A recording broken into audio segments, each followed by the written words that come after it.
Basement Bookers Podcast.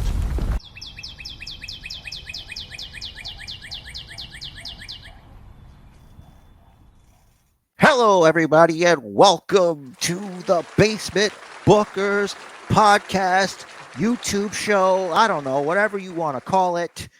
My name is Basement Jer, and this is Rich the Riz. And before we go into detail on who Rich the Riz is, let me answer a question that you might be having right now. What is a basement booker? And a basement booker is the pro wrestling equivalent of an armchair quarterback. An armchair quarterback is like, they're talking about the game. It's like, I would have taken him out here. I would have done this and I would have done that. He's that guy. But with basement booking, the booker handles the shit, all the matches and whatnot, who goes over and whatnot. And then we have our own ideas.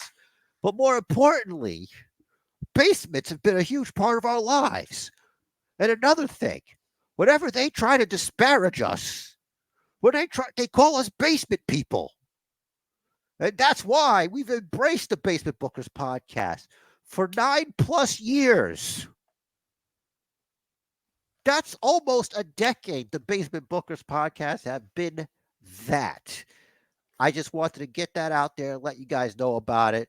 If you like this video, if you're down, throw up the thumbs up, hit subscribe, toss up the alert button, and you will not miss the word. The gospel of the Basement Bookers podcast.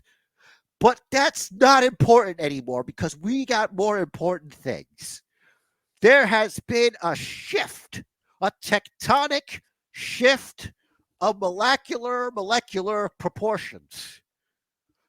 The perpetual motion machine has perpetually motioned himself by 25 seconds to the basement championship and what has to be the closest Basement Bookers championship match in the history of the Basement Bookers. This has never happened before. It's never, ever been this close. Mere seconds. Shinsuke Nakamura's bitch ass couldn't give Basement Jer seconds, and it didn't happen. As you know, he is still silent, but he has a lot to say. But I have to get this out because I am not a humble man. I just need to let you all know this because it's very important. I have been the messiah of the tiebreaker. Like Roderick Strong. Adam is the messiah of the backbreaker. ROH legend, as he is known by himself. But this isn't about legends. This is about factual figures. This is about a real person. This is about Rich the Riz, in case of demonetization, in case this gets monetized by a miracle. Because of viewers like you, Rich the Riz, the floor is yours. I don't want to hear anything from me. Thank you, bro. That was a fantastic introduction. Thank you very much. And as champion, for the first time it's been a while, okay? You had a fantastic run, as you always do. Congratulations on your title run. I couldn't have done this without you. So thank you for paving the way. Now, as champion, we, the tiebreaker, the this, the that, I am going to do my best to be a fighting champion. And what that means is, going forward, when we make our predictions, you know how typically you plead your case, you say, this is what I pick, and then I kind of just say, yeah, typically, yeah, I'll go with that. Going forward, I'm going to make it a point to, as time permits, make my picks in advance. I'm going to put my picks into my notes. I'm going to mark them down. They're going to be set. Still subject to change. However, at least there will be forethought, as opposed to sitting here. We mention a match, and I don't know who I'm going to pick until after Jared picks. So going forward, slightly new format. you guys, viewers, listeners, you're really not going to notice a difference, except you might see some more differences between me and Jer. We We still have a are whole going to need, backlog. right. Yeah, you got a lot. If this is your first episode, feel free to don't go too far back. It gets scary. But Stick to your YouTube ones. yeah, There you go. stick to the YouTube. That's the safest bet. Um, but yeah, um, no major differences, but we're still gonna need the tiebreaker in case like we pick two different matches and I win one and Jared wins one, so that we still gonna need a tiebreaker. Either way, that's all I wanted to say about that. We have a lot to talk about today, right, Jared? That's right. Current basement champion Rich Riz, as you are known to be called. Yes, we're gonna have to talk about three things. As the title says, CM Punk All Out of Payback. The Hmm. official episode. Rich, I figure we should just let's get the elephant out of the room. Let's talk about CM Punk. This way we're in the appropriate order. So we'll go CM Punk All Out and then we'll talk about Payback.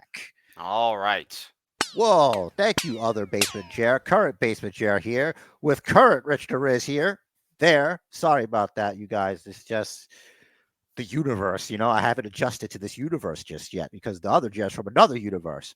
So, anyway, without further ado, Rich Riz with the CM Punk news. All right. As we discussed last week, I think last week, it's been a long few weeks, hasn't it, in wrestling? At All In, there was an incident, actually, even before All In. Jack Perry described backstage wanting to use real glass in some segments, and a few people, including CM Punk, he wasn't the only one, told Jack Perry it's not a good idea. When Jer and I discussed that, we agreed using real glass is not a good idea. For Jack, either of them. right. Now, Jack is in his early 20s. He he didn't do a lot on the indies before getting signed to AEW and everything. So, we understand you need to listen to the veterans. They're telling you to not use real glass for a reason. For instance, stuntmen in movies, right? Do they use real glass? No, they use the sugar glass. Insurance, man. Right. Now, they use sugar glass for a reason because what they do is already dangerous enough. You don't need to add the element of actual glass. So, All In happens. Jack Perry, he's set up with Hook on the car. He knocks on the windshield. He's like, "Real glass, cry me a river." And what happens? He gets put through the windshield, and his arm gets all shredded. Who would have thunk it? Right? Impossible. So CM Punk, who apparently had some travel issues and made some bad choices during said travel issues, You had to take the train like a plebe. he chose I love chose to take the trains. train. I was able to confirm with someone in one of our Facebook groups for wrestling. In the UK, they have Uber. Oh, why wouldn't they have Uber? Well, I see. The thing is, I don't know, but you don't Oh, know unless you ask. I asked. Someone said, "Yeah, I was just in the UK and I took an Uber. I that's was in Paris and crazy. I also took an Uber there." So Philip Brooks, Crimea River Punk, decided at the airport Tony Khan, someone botched or whatever. No one provided transportation for him. So rather than taking an Uber, he decided to take the subway. Okay. Was he being cheap? Probably. Was there anything else that led to that decision? I don't know. It doesn't sound like a smart decision to take the subway when an Uber is an option in a foreign city, you know? Right. Because what Yeah, but happened, go ahead. hmm no, I was just gonna say it's not like he's in like the mean streets of Bath Beach or some such. You know what I Right, mean? These right, ghetto hard streets. right. Now the Rockets pro coming in. yeah. So In taking the subway, he got himself lost. Mm. Now, you get lost is a waste of time, right? Time you need to be prepping for your big day over at Wembley. Exactly. So he wanted some pampering, didn't get it. Maybe it was stubbornness that he said, I'll take the metro. That's what they call it over there, by the way. Stubbornness?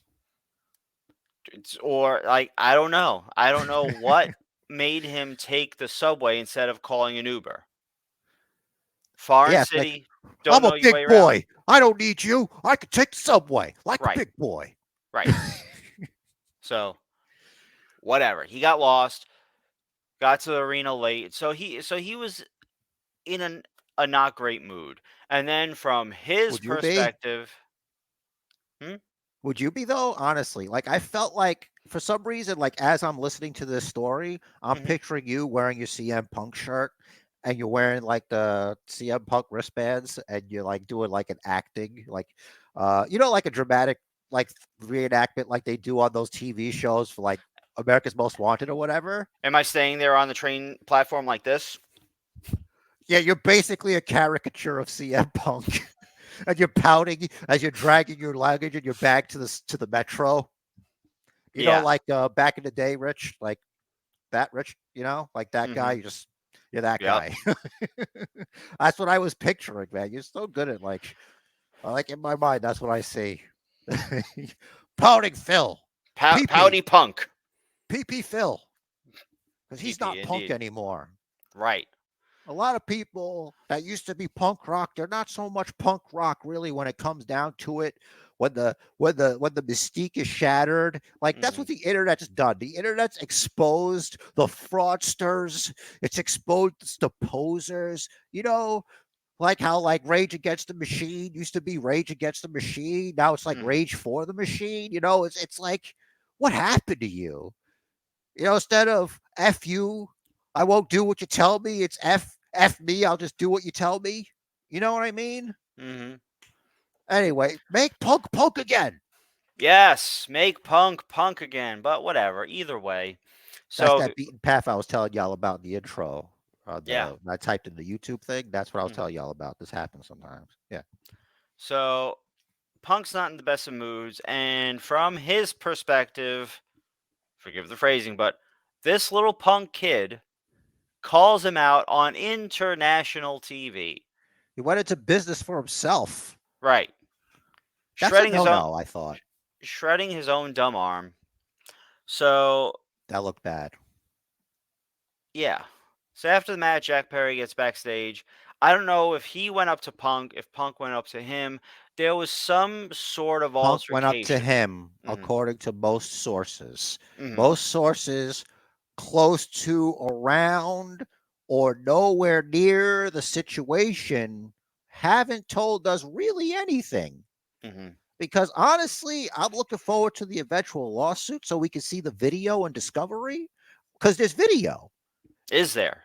There's Excellent. video because Wembley is all camered up. Mm.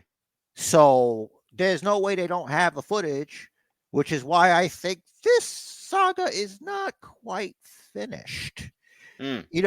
Like I don't know if you're going to go into it, but verbiage such as fearing for your life, that sounds like legalese to me. It sounds like you're sprinkling some legalese. You know what I'm saying? It's Yeah. like, but your honor, I feared for my life. You know what I'm saying? Yeah. So what that's about is during the scuffle that happened, apparently some monitors started falling. I don't know if they had like a one of those racks, like a storage rack, and they just had monitors on racks. Tony Khan was nearby. Maybe he was there trying to break it up or whatever. But like some monitors started falling, and to the point where it could have injured someone. Now he Oh, says monitors. I'm like one could assume it's like a visual monitor, but it could also be like there are speakers that are used as stage monitors. Those are big and heavy and bulky. That could kill someone if they landed on them. Like okay, one of these yeah. monitors, very like a computer monitor. I'm pointing to you like as if you could see, but you can imagine there's a computer monitor over here, right? A computer monitor or like a video monitor, if it's an LCD, maybe hurt. possibly injure, unlikely to kill. Uh, One of the older production monitors, like WWE used to have in the announce table, Oh, those I that were like remember this. those. They were like, where's They're like my? the TV you'd have in a kitchen back in the day with like a Yeah, they were VCR like, attached to yeah, it. they were like this deep and like this wide, that tall. That could kill someone. Those things are heavy, Yeah, I bet. especially falling from like 4 feet. Can you It imagine, or doesn't take more? much. It's not so much like the weight of it or whatever. It can hit you at a specific spot and just Right, take you out. right, So it's really right. So yeah. ultimately, it wasn't a good situation. Apparently, in UFC, we know Punk is 0-2, but I think backstage he's 2-0. He thinks, I think he goozled the Jungle Boy. yeah, but He said he could f him up anytime he wanted to. yeah. But as a result, as we know now, the former the leader of the cult of personality is now just a member of the cult of unemployment. That's right, Rich Riz. It was made official. When was that made official? It was Uh, announced Wednesday on Wednesday. Dynamite. It might have actually been made official on Tuesday. Now, Rich Riz, since you've graced us with the semantics, the actual factuals, Mm. let's do some basement booking. Let's pretend we're in a world gone mad, baby. You got CM Punk. Facts be damned. What are we doing, baby? What are we doing in the WWE? How are we making money? How are we milking this? What is your first matchup for CM Punk in this crazy universe that does not exist for real? I'm putting all of these out here so you don't make me angry at you. So we're putting it out there. Do whatever we want with what we got. CM Punk. I don't care about the law. I don't care about Triple H. I don't care about Nick Khan. I don't care about anything. I don't care about contracts. I don't care about no competes. That's the syntax for this. SmackDown calls out Roman. Sammy and KO come out. They're like, "Hey, buddy, long time no see. What you doing here? How you been? How was UFC? Yada yada, bullshit and catching up." But he's like, "Hey, I called out Roman. I want to fight the champ and prove he's not a tribal chief." Of course, Solo comes out. Solo is the first match, but Roman's the first feud, and Punk gets buried. Okay. I like where your head is at. Can I add something to yours before I do mine? Absolutely. I'm doing this as a basement booker. Hmm. CM Punk is not there empty handed. He has a velvet sack. Hmm. So take that for what you will. I love it. So here's what I was thinking. Hmm. At first, I was also thinking hot shotting straight to the tribal chief. Hmm. But then I thought to myself, I don't know about that. What if L.A. Knight, Yeah. yeah, comes out, just gentlemen's agreement before they go out there? Here's what I'm going to do. Is this cool with you? CM Punk will be like, damn, all right, you spitting. LA Knight comes out there and he's spitting because what you're going to have here, we're going to do this in Chicago. We're going to do this in Chicago. We're going to do it. I believe Survivor Series is in Chicago. There's two Survivor Series teams. Hmm. Okay. One of the Survivor Series teams has a mystery partner. Speculation. Let the internet do whatever. Hmm. It's CM Punk in Chicago. He shows up. He's the guy. Whatever happens there happens. I don't care what the teams are. This is about the payoff because it's announced CM Punk will be at Monday Night Raw, which is also from Chicago, same place they did the pay per view. Hmm. It's sold out, whatever. Huge gate. CM Punk comes out, velvet sack. Mm-hmm. And he's gonna say why he's there, what happened, whatever he has to say about what happened down wherever, whatever he's got to say. Then the megastar, L.A. Knight, like I said before, still applies. Mm-hmm. That gentleman's agreement, L.A. Knight just goes at CM Punk. Just like whatever, UFC, anything goes. Even like some side shots at EVPs or whatever, Mm-hmm. right? And then CM Punk fires back. He'll fire back with best in the world, the real world's champion is Mm-hmm. who I am, takes it out, and it's spray painted more to like so you that's not recognizable as AEW branding or anything like that. That Mm-hmm. he's the real world's champion. And then just have him feud with LA Knight. That'll be the first thing. You know what I'm saying? And this way you get a feel about what people feel about CM Punk because they're going to ask Roman about CM Punk. How does Cody feel about CM Punk? How does Sami Zayn feel about CM Punk? How does Kevin Owens feel about CM Punk? The list. How does AJ Styles? How does Seth Rollins?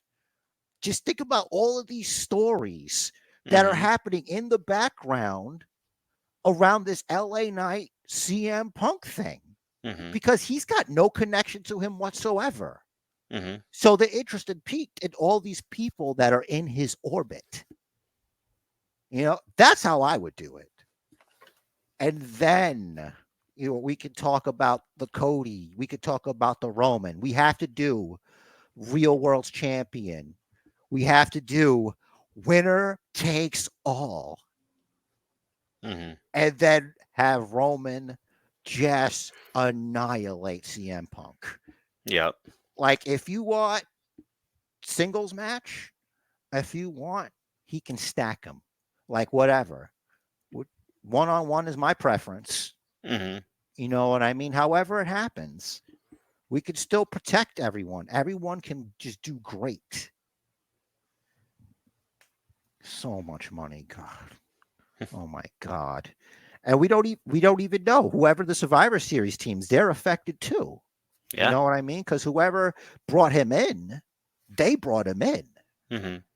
And it's like with all that drama, it's like, look what you brought into here. Do you know what you can do to this company?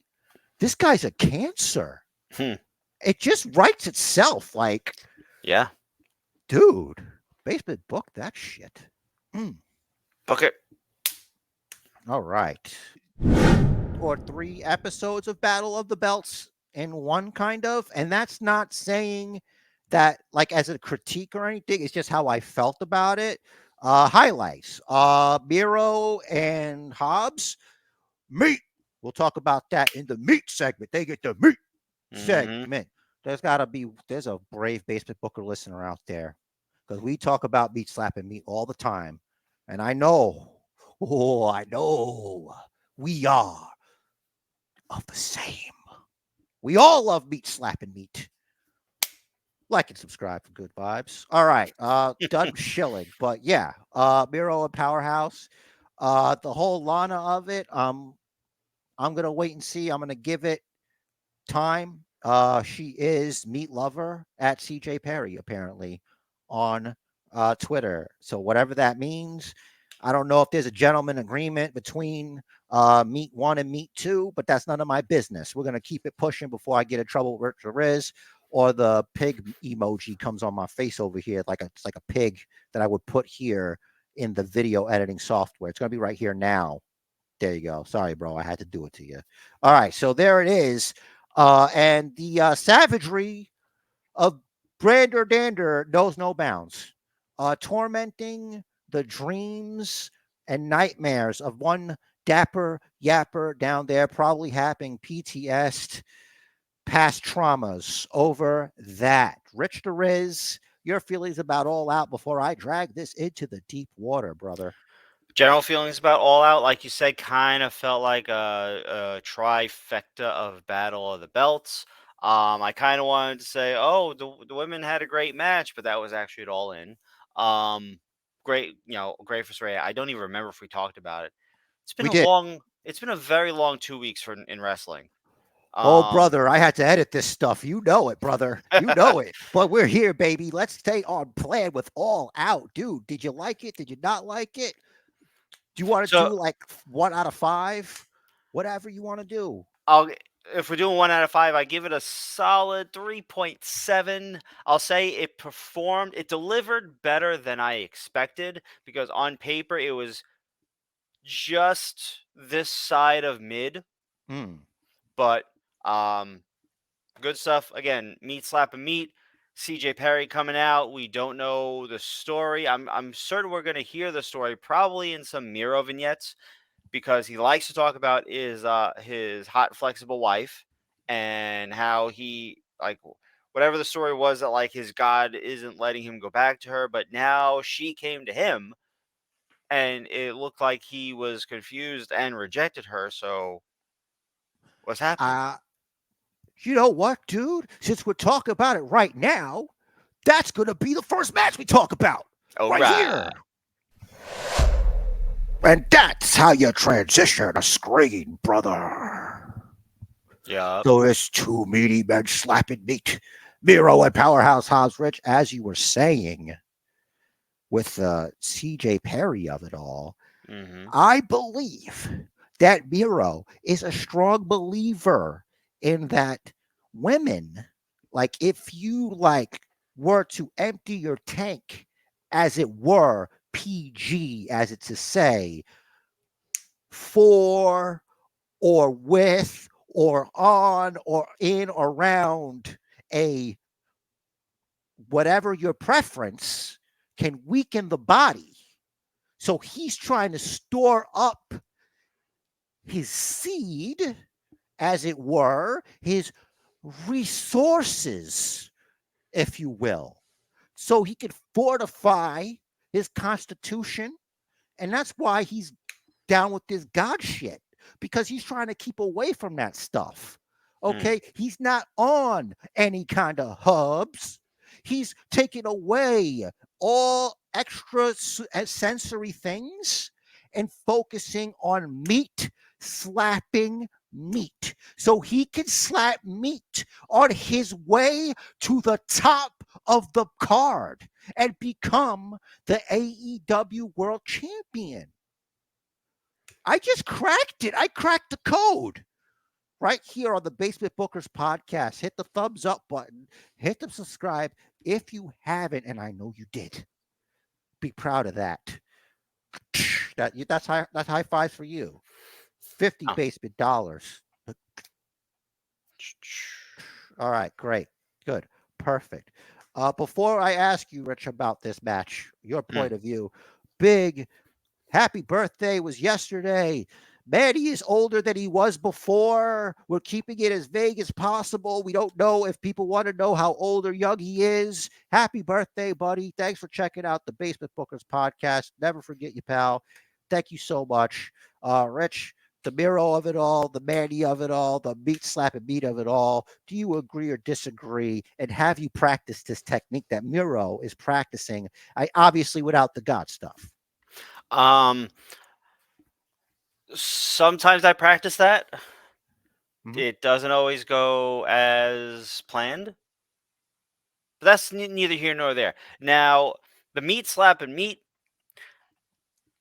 I feel like the entire crowd there was on that page. They were chanting meat, they were chanting meat forever, and we were here for it. We, Dude, yeah, I'm here for it, but don't get out of control. right. Because like sometimes we fans, we just it's too far and then it becomes cringe. You know what I mean? Let's pace ourselves. And when it's actual meat slapping meat, we have to Hmm. have qualifiers. Yeah, like it can't be like Miro versus Orange Cassidy. That's just meat slapping Orange Cassidy. Sorry, Orange, Meat but you know, slapping sloth. yeah. Yeah. Good promo from OC this week. We'll get to that. Yeah. I love that his catchphrase is "I don't have a catchphrase." I think his catchphrase is "I'm Orange Cassidy and I don't have a catchphrase." Right. If you That's think it. about it, right? It is. It is. But he gets a pass. We'll talk about that later. Yeah. Yeah. Uh, Anything else for this one? The confusion, or you good with this one? The confusion we discussed. CJ, the chair, and which looks great as always. But Hmm. we're I'm here for the storyline. I want to see where it goes. So belatedly talking about CM Punk, we now have the over budget charity battle royale. Over Why is it called over budget? Because they're actually under budget now, and Tony Khan is like, well, let me take some of the money I'm saving by not giving it to Phil and give it to charity. And who's gonna pick the charity? Whoever wins. And who won? The guy whose name rhymes with Christian Cage, and it's not Brian Cage, it's Hangman Page. That's right. Hangman Page, who used his money, he decided to donate it to teachers In Chicago in specifically. Chicago specifically, because I was going to go to that. But Rich just, he knows that sometimes I don't have facts. So he had to make sure to get his shit in before it was his turn. But Because he that's feels that neither here nor there. the When you're the students of champion, Chicago need it. listen, when you're the champion, Mhm. and you have responsibilities to the children of Chicago that Mhm. watch the Basement Bookers podcast with their parents' permission, but maybe not this one. I think we already cursed a lot. We're going to curse some more. Don't do that. Don't get this out of class. If you're in class, you got to put it in the headphones. Don't do this. Look, you got to pay attention. You really got to pay attention. Keep on to the math. That's important. Don't be like me. I'm stupid. Like, I need my phone. I need it. Or else I can't do the Mhm. math. I could be tricked. You could put whatever you want on the register, and I'm robbed. Mhm. So I probably shouldn't have told that to the people, but I'm gonna now definitely have my calculator on me in case people try to like scam me. All right, so that's neither here nor there. But yeah, he did that, and good on him. We had to put this here because Christian Cage has been doing God's work. Okay, he's been putting the Nick Waynes of the world in their place. Okay, because that's where they need to be in their place. Mhm. The Wardlows. Okay, the Jack Perrys. He was right about Jack Perry, He was. apparently. So This commitment to this gimmick of just reminding kids whose fathers have passed that their fathers have passed in the most rude and insensitive ways possible is fun. I will admit it. I still don't like him as a wrestler. This character is fun. I think he's capitalizing on like what Vince thought about him back in the day. You That know he's a what I creepy, mean? creepy little bastard. Yeah, and just the way he's just straight out just saying these disgusting, awful things about like dead parents. Like that's the kind of person. This is the kind. Look at this guy. This is the kind of person. Look at that face. This is the kind of face that those words would come out of. It's perfect. Mm-hmm. It's real method. It's very method. Christian Cage is method. I would go on to say that he's a better actor than Edge. Yeah, I think so. I said that. Yeah. What do you think? Yeah, you're probably thinking about like, well, how would I know that? You know what? Yeah, I never Hmm. saw Haven or the I Viking think show, Christian whatever. Cage was in an episode of Haven. I'm pretty sure he was in one episode of Haven that I might have seen because my wife watched the show. Coattail riding. Woo! Yeah, but But your father's dead. no, he's not. I mean, I don't know. Maybe. Whatever. Anyway, moving right along. Christian Cage, you dick. Um, All right, next up on the pre-show or the buy-in, whatever they were calling it, is the six-woman tag match. We had Sky Blue and two of my non-favorites, Hikaru Shida and Willow Nightingale, defeating Athena, Mercedes Martinez, and Diamante. And Athena had Billy Starks with her. And we know I don't have time to watch Ring of Honor TV or whatever they're on.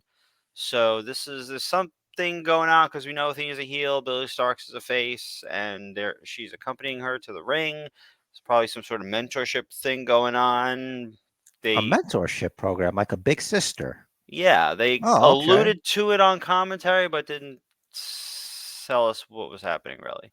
I kind of like that. Like, I feel like if they were to incorporate more of like the good aspects of the AEW reality show, which I saw 5 minutes of, into their actual programming, like maybe like walk the fine line between kayfabe, brother, and you know what I'm saying, like make the locker room stuff really interesting. Because like if anything, the CM Punk stuff tells us we now need season 2. Like, how is this not like money to you? Hmm. Like, there's got to be something, some little fine print in that contract that says you can use like footage with him in it, however you damn well please. And you could have been doing a reality show. Like, what? What are we Hmm. doing? Like, why aren't we using our noggins? Yeah. That was it all access. I feel like next That's the season's gonna name. focus on Jack Perry. Oh yeah, even if they even keep him, you know what I mean? Like, we don't even know if he's still going to be working there. I have a feeling he will. Is he one of the friends? I don't think so. Maybe it's name recognition.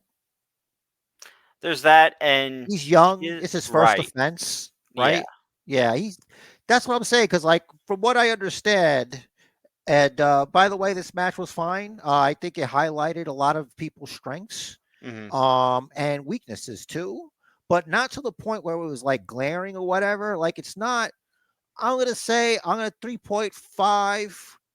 Kind of, if we're doing 1 to 5 for that Hmm. match for me. If I had to do some kind of weird, people want ratings with numbers and stuff. Like I can't just say it was fine because people just like, what do you mean? That doesn't mean anything. There you go. There's your number. All Yeah. right. What level of fine? My level of fine is Sky blue. 3.4. I mean, Yeah. oh yes, number wise, yeah. Sky Okay, gotcha. Sky. I mean, Sky Blue is a 10. I mean, I was thinking like fine, like with soul in it. Like fine. Yeah, Like a she fine. fine, like fine. She fine. Like you could say that. You could say that. I'm just kidding. I'm doing this for a broadcast. I don't mean that. I can Obviously, say that. yeah. So She's I'm fine. I'm just being a. I'm saying he said that. Like he said. All right. Great. So we ready for the next one? I think so, but I think I just had an idea for my next birthday cake. Actual cake. Now that I could get behind. All right, next up we had a 6-man tag match for the AEW, gotta specify because it's ROH also, trios titles. Now, I'm going to be honest, I kind of was ADD'd for this match, and I didn't realize this match was only going to go 6 minutes. But it was the Acclaimed and, Bowens, Caster, and Billy Gunn with Dennis Rodman. I don't know why. There's Uh, no explanation. right. I Uh, didn't catch Collision, so I don't even know, dude. yeah, Dennis Rodman was there to fill the void left by CM Punk. Think about it.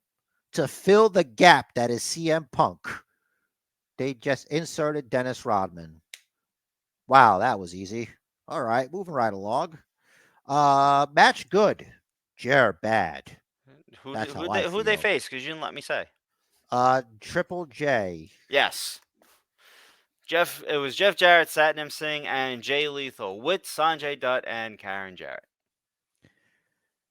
What can be said about Karen Jarrett that hasn't been said before?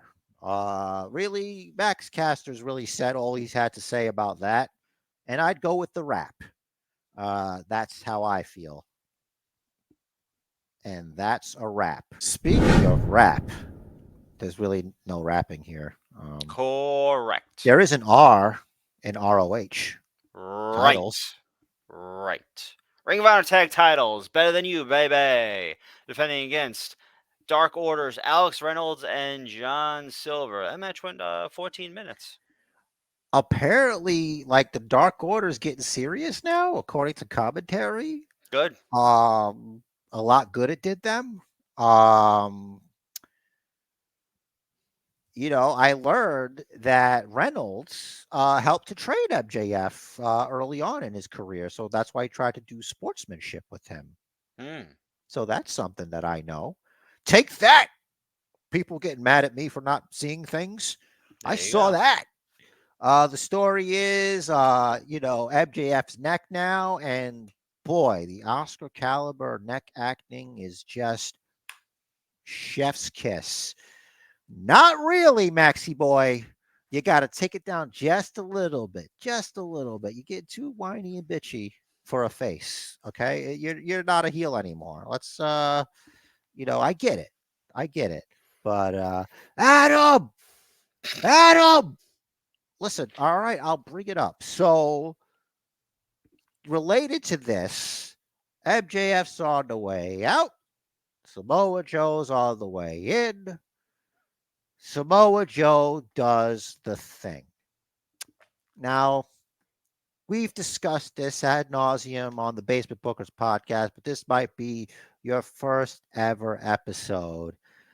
At one point in Brooklyn, on Joe's entrance to NXT, a young Maxwell Jacob Freeman was shoved unceremoniously. And as soon as Joe was headed to AEW, Rich Torres has been sitting there salivating over that coming up. And it's finally come to fruition. Now you might be saying, Basement Chair, what are your feelings on this? My feelings are, he did the thing. Look, guys, he did the thing. Oh, he's doing the thing because it's MJF, and you know he's going to do the thing. It's always got to be to whoever wronged him in the past. It's look at me where I am now. Wembley dibbity do. I'm the big champion. You're the little. You can't call me kid anymore.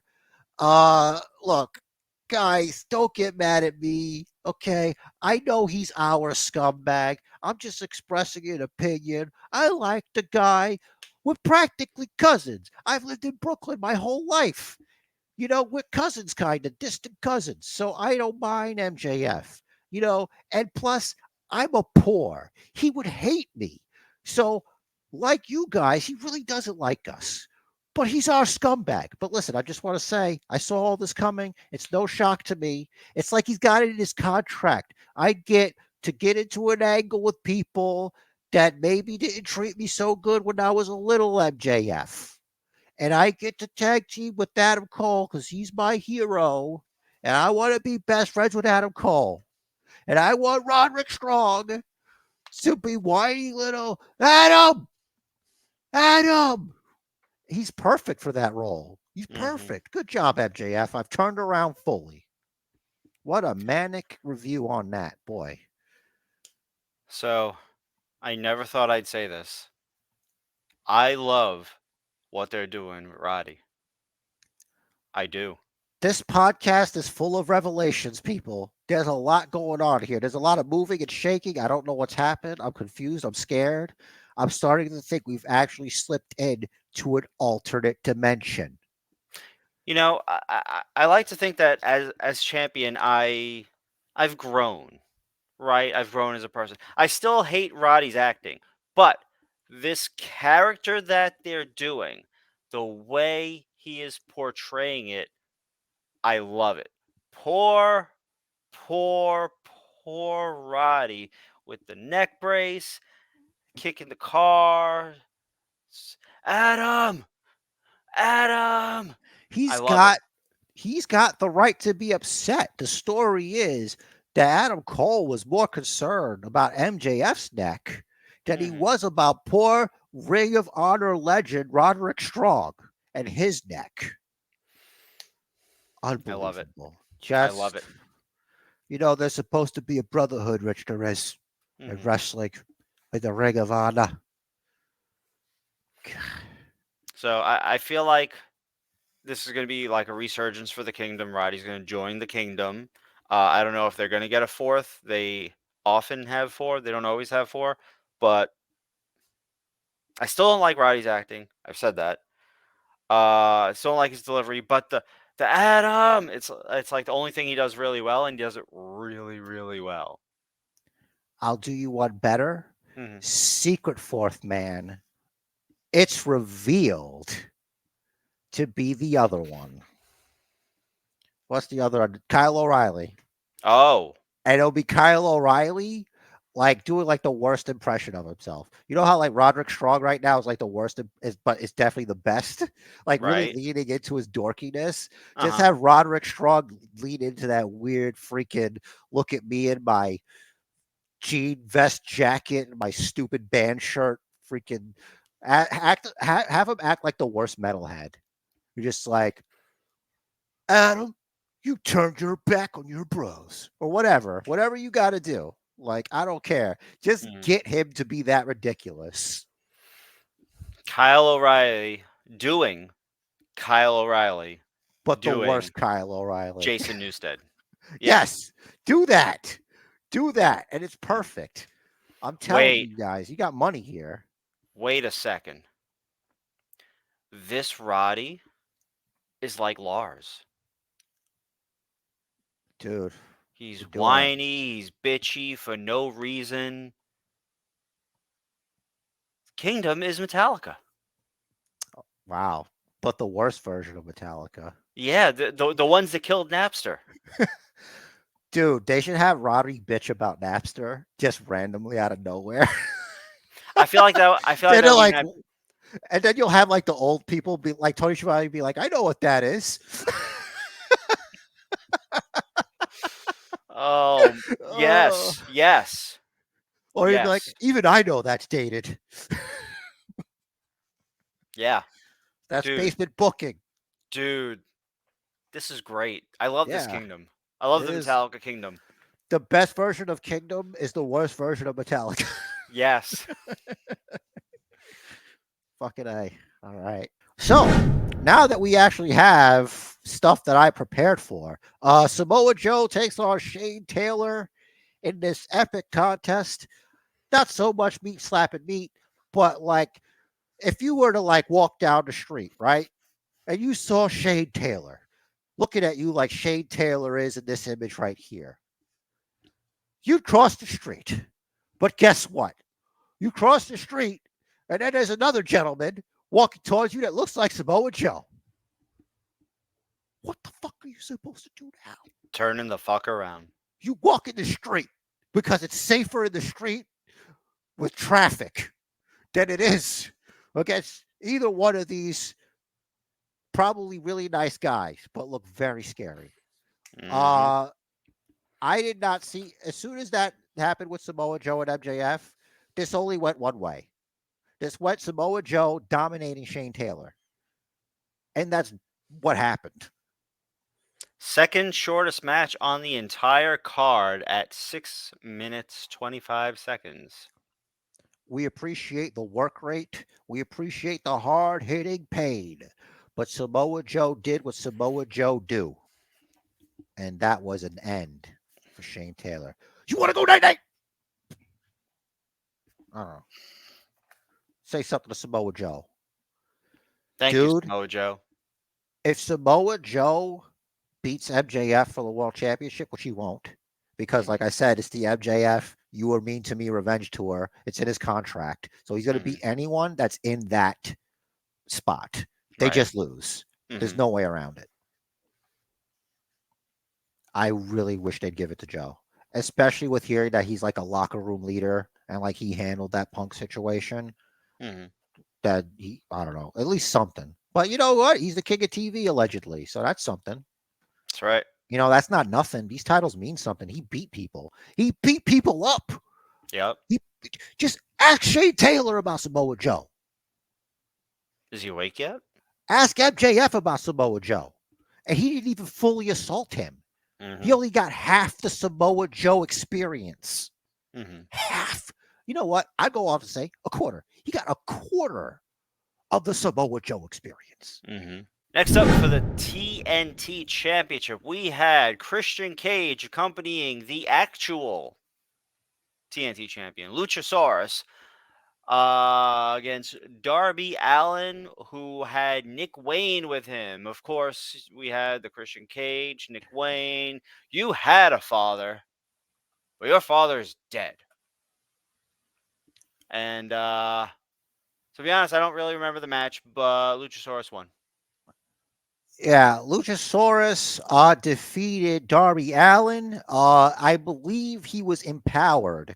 He was empowered from the essence of Christian Cage, absorbing the ire and negativity of the fans just by his mere presence. That turtleneck elicits a lot of negative feelings. Surely he is not on the level of Dominic Mysterio because somehow Christian Cage is more likable than Dominic Mysterio. Let that sit in. Let's let it in. Let it sink in. Just take that in. Just breathe it in. And remember, Rhea Ripley is playing a role. So she is the best actress in the history of women's wrestling. I just want to say that. Uh, that's neither here nor there. Regarding Christian Cage, so Yes. and just to sort of explain where I'm deriving this from, CM Punk for a little while was known as the voice of the voiceless. I feel like Christian Cage would be the opposite of the father of the fatherless. He's more of the motherfucker of the fatherless. A predator of the fatherless, if you will. Yeah. Mm, the Look at him. deviant. Just look at him. He's exuding in this image, right? Mm-hmm. Exactly what Vince McMahon knew all along. And because Christian Cage is leading into this, Mm-hmm. Vince wins again. You're welcome, Tony Khan. You're welcome. You're welcome. Because Vince McMahon psychologically tormented Christian Cage, you get to benefit. Look at that. We're all benefiting from this. We're benefiting from this. Thank you, Vince. Thank you for that. You Thank you, know, Vince. you do a lot of things that aren't cool, but this is not cool, but in a way that it helps everybody. There's a lot of people that smile because of Christian Cage. As many people that frown or cry or feel like disrespected or hurt by Christian Cage, I feel like that many people feel good because somebody made a video and it's Christian Cage's definitive theme song. I think it's because your father's dead, dead, dead. Okay, and it's great. It's out there on the internet. You could find it, and it's funny. It's really funny. So like, I love the internet when people make cool shit like that. So just think his song, but all his promos talking about like people's like fathers being dead. I had a different title for it, but I can't say it on YouTube. It's related to the past, and I can't say it here because it would get us canceled. So I'm not going to say it. So I've told you, Rich, in Messenger. You've seen it in Messenger. The title, what I would call Christian Cage's song, it's like your father's dead because you're. So we'll just leave that blank, and also so F you. That would be cool too. That band would definitely do that song. You know, so Yep. that's an AC song for sure. And Christian Cage would be the poster child. Okay, so Rest in peace, Seth Putnam. Damn it. that's right. Um, Also, I want to say, as regards to this match, because I didn't say shit, it was fine. But like I said, Christian Cage is, magnetism of heat and disgust from people empowered Luchasaurus, and it showed because he killed Darby Allin. Like, I think that's why they have him around so much because he's like really good at getting beat up, which is Mm-hmm. pretty cool. That's a good talent. It's probably And he because he's seems to already half like dead. it. Mm-hmm. Yeah, look at that. He's half dead. It's his gimmick. I'm not saying it. That's his gimmick. He's like little Dark Man. He's like little half Dark Man. Because Mm-hmm. Dark Man, like his nerves are dead, so he doesn't feel anything. So maybe where the paint is doesn't matter, right? Mm. Because As the pain paint, don't matter when you're in the ground. as the face paint wears off, he starts to feel that part of the body. So the more paint wears off, the more likely he is to lose the match. Dude, that is so cool. That means that the heels should make it a point. I think Chris Jericho's done it. That's a Chris Jericho thing to do, where they like smudge up their like face paint or whatever, and Mm-hmm. like make that a thing that they do. And it's like, Orton no, also. he's rubbing off the paint. He's it's Darby out. Whatever Excalibur has to like expels from his mouth Mm-hmm. to make it work. Let him do that because he's really good at that. So let him Mm-hmm. handle it. I'm not good at that. So let that be another thing that they can do. Plus, it's distressing. It upsets kids. I bet it Mm-hmm. upsets kids. It's got to. Yep. Mm-hmm. If it upsets kids in wrestling, you got to do it. You got to Gotta upset do it. them. You got to get them pissed off because then they're going to root really hard for the guy that's beating you up. It's psychological, dude. It's 101. It's a morality play. Let's do this. This match is scheduled for one fall, and it's for the AEW TBS Championship. Chris Statlander, who is channeling her best Derek Zoolander. If you didn't know, you know now. It's an old movie, kids. Some of you might not have been around for that. But here we have it, Ruby Soho, resident mean girl with an L on her forehead, who was thus served an L by Statlander with a little bit. There was a lot of chicanery going around. There was Paige out there looking like her best self there with her belt, leopard print pants and whatnot out there trying to take care of her girl Ruby Soho. She looks great with that AEW World Championship that she won it all in. In case you didn't know, if you were overshadowed by the CM Punk of it all. Thank you, selfish Phil. Anyway, way to make it about yourself, brother. I'm just kidding. We're all right. We want CM Punk to make money here. All right. You heard what we wanted to do back there when we were booking. We booked it. All right. But that's not what this is about. What this is about is the erratic Tony Storm has involved herself. There was going to be some spray paint, but no spray paint because she got involved and Statlander got the dub with the move that she do. This match gets 3.5 because why not? Chris Statlander was there and she beat Ruby Soho, who I also kind of think is great. She's a good human, so I root for her. Kind of wish she'd like win the big one time. It How would be about you? nice. It would be nice. For me, Tony Storm's participation and her delivery, her performance of this starlet character Watch the shoe. bumps tits out. Uh you heard that on Dynamite, right? Yeah, dude, I watched Okay. AEW Dynamite. I'm a young Okay. buck. It's Okay. tattooed in the inside of my skin. It's still Excellent. healing. I don't want to show the people. Okay. Like my John Cena tattoo?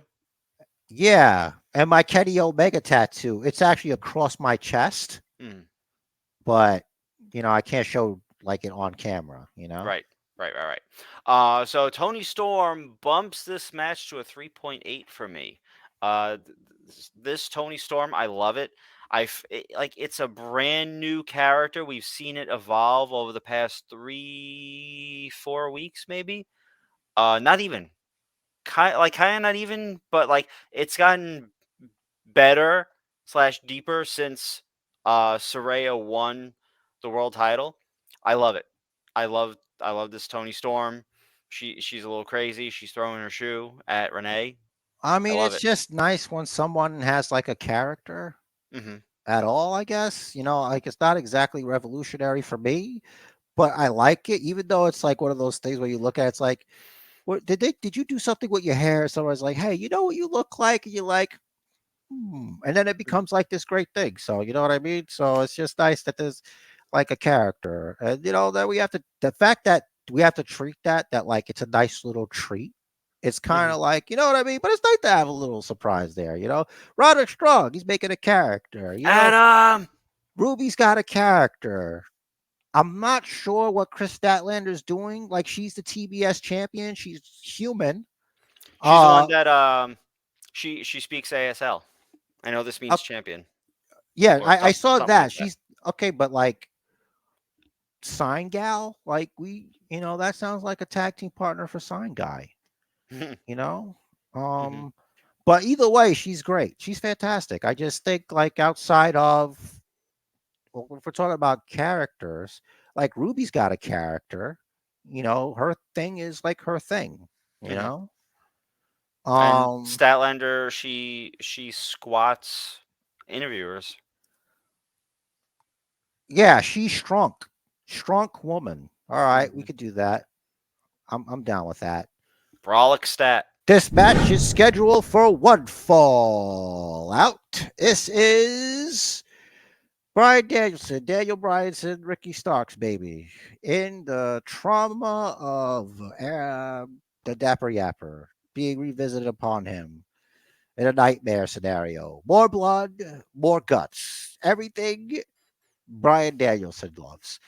I am convinced, Rich Torres, that Brian Danielson is not like Miro. He's not like you. He's not like me. He's not turned on by the opposite sex, Rich Torres. No, he needs blood. He needs lots of blood. I've never seen a man more happy to be bloodied than John Moxley later on in the show itself. Like, if you just look at this man, he's just loving the blood. At the rampway, in the match, you could just see it in his face. It's euphoric. It's orgasmic. He filled a cup. I'm pretty sure. That looked like a man that filled a cup, and it wasn't over anything but the blood. Those Blackpool Combat boys are out of their minds. Rich there is, what have you. A lot of blood, as you just mentioned. Lot of blood. Bloody strap match. I wonder if Moxley's bloodlust is contagious.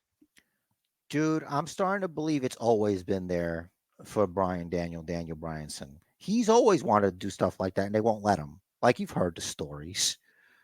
He always wants to have blood in his matches. Crazy. Like, maybe if you weren't so, like, I don't know, prone to concussions at the time, like you could probably get away with it.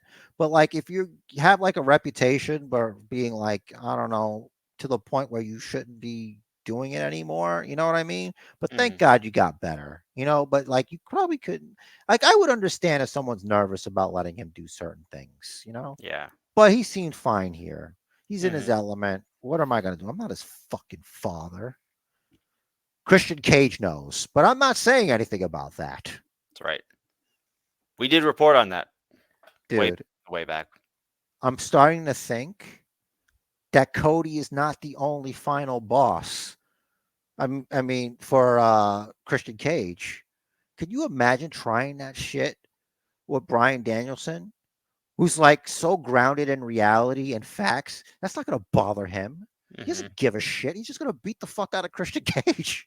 He's like, yeah, he is. So he's giving back to the earth. I'm going Yeah. to beat the shit out of you. Mhm. And Christian Cage has nothing. He's just like literally nothing. Bryan Danielson's dad is feeding some trees right now, and Danielson is happy about it. Yeah. Ricky Starks passed out, Rich. He did. And poor Justin Roberts probably didn't sleep well that night. All around me are a million faces. It's just in his head. Mhm. It's a mad world, brother. Next up, we had the Blackpool Combat Club, represented by Claudio Castagnoli and Wheeler Yuta, versus Eddie Kingston and Katsuyori Shibata.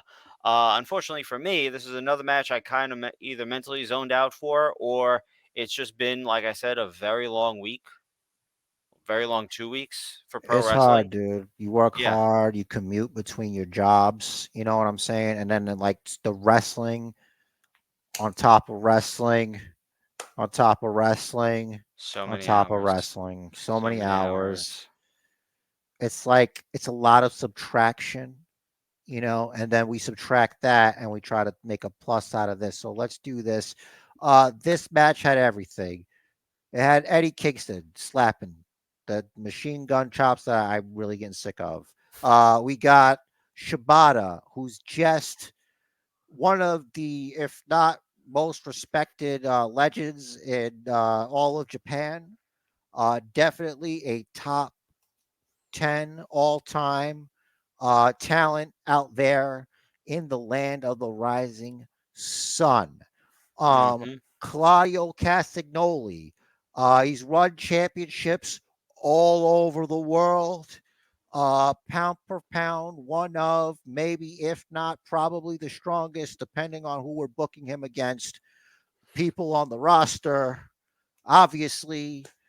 Uh, and of course, not to be left out, their referee. The referee for that match, which was, of course, I don't know, but it was supposed to be a joke. I really was trying to remember, but no, here's Wheeler Yuta.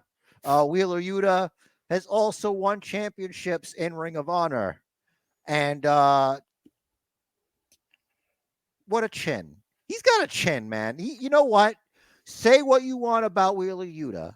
or don't, because most times they don't, but some do. And when you do, that chin looks like it can take a fucking shot. Like that's a chin. Mm-hmm. That man is a chin. He's all chin. Okay. Some people All called chin. some people called it all in. But when Wheeler Yuta, if when he's involved anywhere, it's all chin. All chin, Wheeler Yuta. Pro wrestling tees, just give us a cut. It's just a cover production. You will sell so many shirts. It will definitely be. It's a drop in the bucket for you. You got nothing to lose. Just fucking do it. That's all I gotta say about those gentlemen and this match. 3 out of 5, everybody, and earned every piece of meat thrown towards it. This is not meat slapping meat. Eddie Kingston, he's just fat. And when I say that, I mean that with fear in my mouth, because I am a little chubby, but not all around. Like it's not balanced out. You know what I'm saying? At least he's got enough where his homicidal nature can take me out without a moment's notice. So I just want you to know that I fear Eddie Kingston. I don't want that smoke. I'm just talking shit on a podcast. I'm just a monk. I don't know. Please don't hurt me. A lot of respect for Eddie Kingston. I've seen this man. He could fit in anywhere, which means you won't know. You won't know he's standing behind you. And when you turn around, it's going to be too late, Holmes. Mm-hmm. It's going to be too late because it ain't going to be motor oil dripping out the top of your head when Eddie Kingston's done.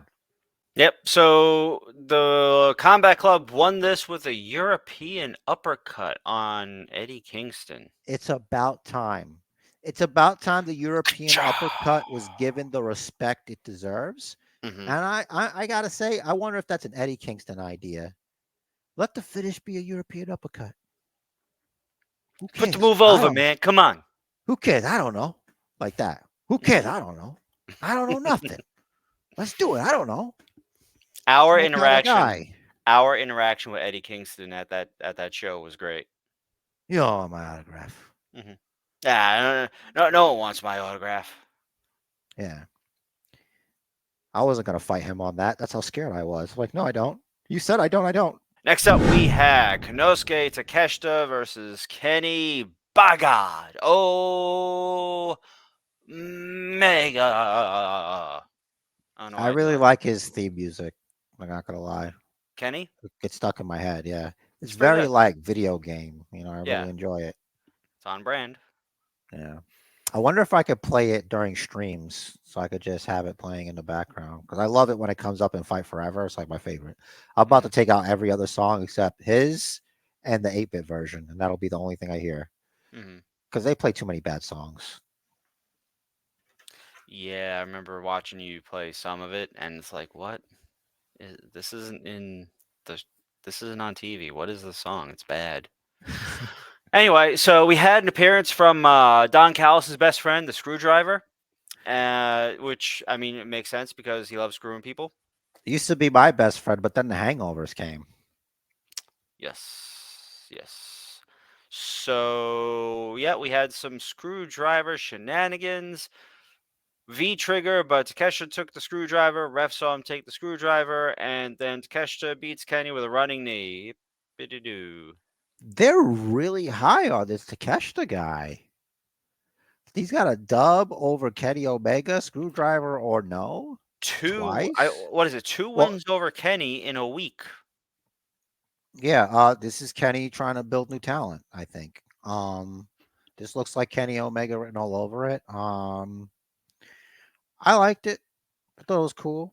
Hmm. I like the relationship between Takeshita and Callis. I feel like it's very 80s movie almost. It's like you had this fighter, you were with him the whole time, and then like the rift comes and you feel like he really tore out your heart, he cast you away, and then you find this other young talent that you could raise up. You want to build this other fighter to beat the other fighter that like so hurt your feelings like so deeply, and you don't care Hmm. how. Like that's beautiful. That's pro wrestling.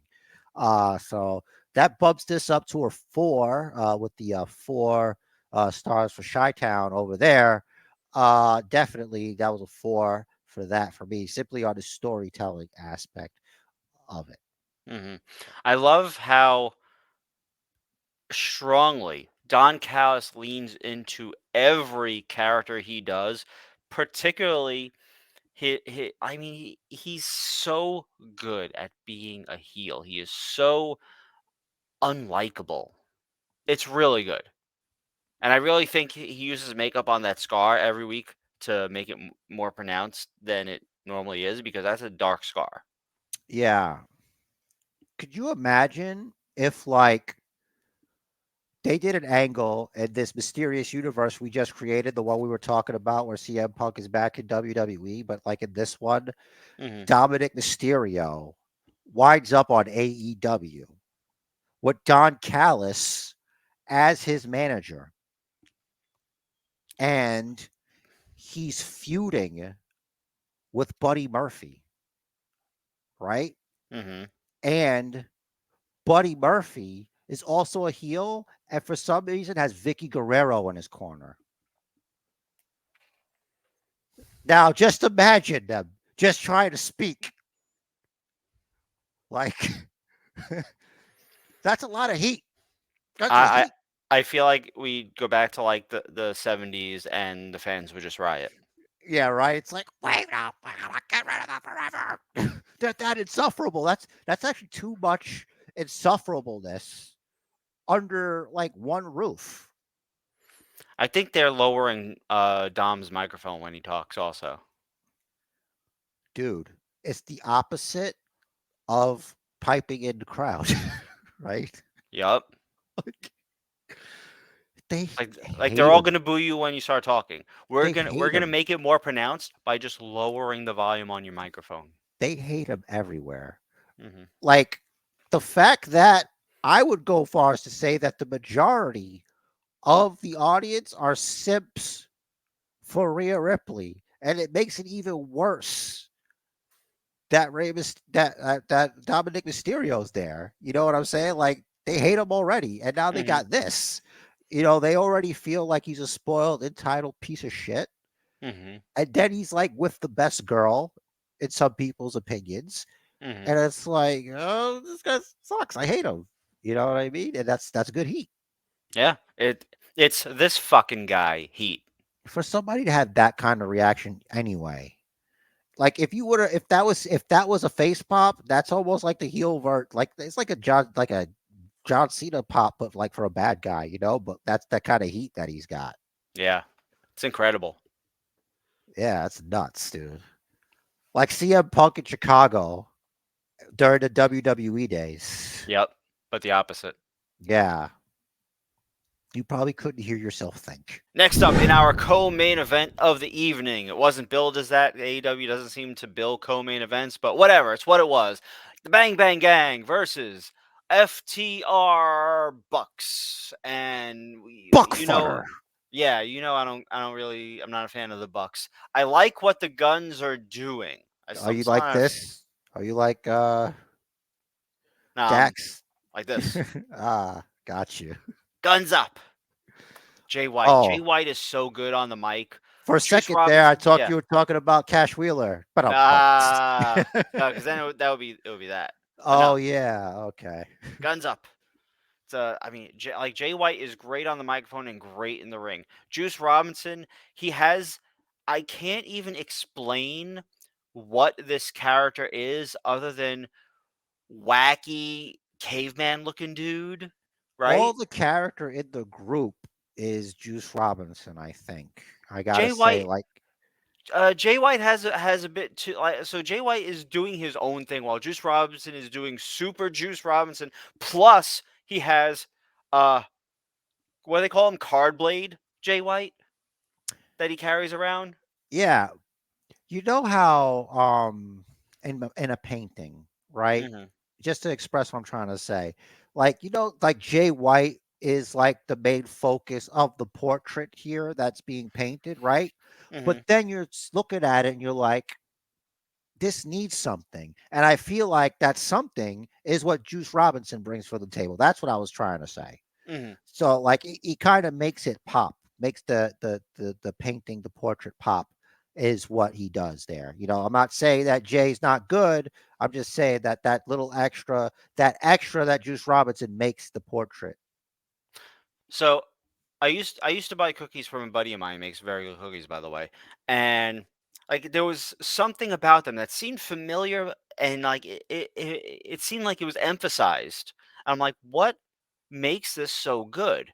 And he told me one day, it's like before you slap the cookies onto the cookie sheet, right? You put a layer of salt down so that the bottom of the cookies have salt on them. Salt enhances the perception of the sweetness. Are you Juice saying Juice is Juice the Robinson salty? Juice Robinson is the salt to Jay White's sweet. Not saying he's sweet, but that sort of complementariness that they do for each other is what Juice and Jay got going on. Rich the Riz is the salty and the sweet. It is. Do you remember the And salty and the sweet? the This salty all and the goes sweet. back. Yeah. Fuck. All right. Excellent. Excellent. Excellent. We're right about this. We're right about this, Rich Torres. It's booked. It's booked. So Sweet this and salty. match, yeah, That's the name of the tag. yeah, there we go. This match, Blade Runner on Cash for the win for the Bang Bang Gang. Excellent. Great match. I give that 4 guns up. I got 4.2. So, as discussed on Basement Booker's Dark, which is where we're in the dark and not on here, and we thought that it would be appropriate that I, Basement Jer, address this match personally. What with my impersonal, made up relationship with Orange Cassidy. Orange, I know you and I have some pretend grievances. We might have some non issues. We may not know each other or never know each other, but I may or may not have said some things that were not nice. Your hands in your pockets. I don't think you're a deviant. Okay. You've earned my respect here. You came out here and you come out here. You will continue to come out here, as you have said, week after week and fight and do the Orange Cassidy thing. Well, not necessarily fight because you didn't fight last week, but you're just going to be there. You're going to show up because that's what you do. You're a little banged up. This is your best work here. And Moxley, he put you through it. He put you through the ringer. He destroyed you. I would say he Blackpool Combat Clubbed you, as some would say. And look, you did show some fire doing those kicks. You remember that those kicks? He was doing some fire, some real kicks. That's a little Mm-hmm. growth there. So, Rich, I'm gonna give this a 4 sunglasses, and you go ahead and you take it away. Of course, Mox wins. Whatever. Yep, I feel like I called Mox winning as soon as they announced it because we know how banged up Orange Cassidy, or at the end of this match, Red Cassidy, Yeah, uh, has been between the broken hand from hitting blood the orange title belt, Cassidy. blood orange, the broken hand, all the back issues. He's really been a champion of being a champion for like of being a fighting champion. Like every week, this dude's had a match. The fightingest of fighting champions, No and one's helping him right, unless it's in a multi-person match. right, or unless there is interference, then people come out and help. But he had a really good, strong run with the title. I remember you questioning it early on, but good, solid run. Elevated the title, which at the time was the All Atlantic, which was just a mouthful. That's what she said. Uh, Elevating the title, and as soon as they said it was Mox, especially as banged up as Orange Cassidy is, we knew what the outcome was going to be. He put up a good fight. This match went almost 20 minutes. It's a long match, a good match. I like this match. I give it 4.1, so we're not far off there. A new international champion. Look, I had Orange Cassidy booked to lose the minute it was announced as well. Uh, there's only one person Tony Khan likes more than Orange Cassidy, and I would argue it's not more, is John Moxley. Like, it's pretty close. Mm-hmm. So, like, I think between Mox, Jericho, and Orange Cassidy, those are the pillars of Tony Khan. Mm-hmm. So, as someone who doesn't know anything, just a mark, just a basement booker over here. Like and subscribe if you like what you heard. Um, I look forward to what's next. What could be next? Is there a rematch? Is Orange Cassidy gonna like have to fight his way back up? I don't know. I mean, We're gonna Mox is find out. already a fighting champion. He defended the championship against AR Fox. Yep. So, you know, dominated him. It was Yeah. almost a squash. Like, it wasn't even close. Like, it was hard to watch. Like, Moxley in just a regular Moxley match, and it's not a critique. I'm not saying it's hard to watch because he sucks, 'cause I don't think he sucks. I'm just saying, like, it's hard to watch because he looks like he's really trying to fuck somebody up. Like, Yeah. part of me feels like he's a guy, like, if it wasn't for pro wrestling, he'd be in jail. Mm. Like, he'd either be in jail or hurt himself from doing some jackass shit. You know what I Mm-hmm. mean? Because, like, his threshold for pain is ridiculous. Like, whereas Darby Allin is half Dark Man, Moxley is full Dark Man. He's just, all his nerves are dead. He feels no pain. The only way he could do it is have dried spaghetti stuck into his head, or skewers, whatever you want to call them. Yeah. Uh, he's the nut. He's a nut. He's a nut. But yeah, I have already rated this match, and All Out was great. Rich, are we done here? We're done here. That was quite Woo! the event. Lots of matches. 13 matches is a lot. All out of us. It took it all out of us. But now it's time for some payback. That's right, bro. WWE Payback, to be exact. Payback was last week. Like I said, we had a long week in wrestling. Just started with Payback, and then it was All Out. We're doing it out of order. It doesn't matter. We had Payback. Payback was big. The opening match was the steel cage match, the first ever for other goat, Trish Stratus, one of the goats. Uh, what did you think of this match? Let's hear from you first. Mr. Riz, I feel like during this match as a wrestling fan, I was manhandled, slammed into stratisfaction when I watched this match at WWE Payback, brother. It had everything. Trish Stratus wound up with a knot on her head. Like, like, wow. Like, at one point, I was like, it doesn't even look like she's. And then, like, it like picked up. I'm like, okay, all right, they're going for it. I don't know. Like, I can't pick really two like high spots. Like, what, Trish Stratus hanging like upside down, By like her that knees. by her knees, that crazy view. Mm-hmm. Trish Stratus coming to the ring. And I noticed this when I was watching. Some fan was yelling that Trish was gonna get her ass kicked or whatever by Becky. Mm-hmm. And like Trish Stratus goes over to him, says something, and walks off. And he's like, "Oh!" And Mm-hmm. I'm like, "What did she say?" And an angel from heaven, a formerly Twitter ex poster, posted. Trish Stratus just walked up to him, and in the best way possible, she says, "Shut the fuck up," and just walked away. And I fell in love with Trish Stratus yet again. Mm-hmm. Like, she's so awesome. Like, she's like this timeless being. She might be part celestial.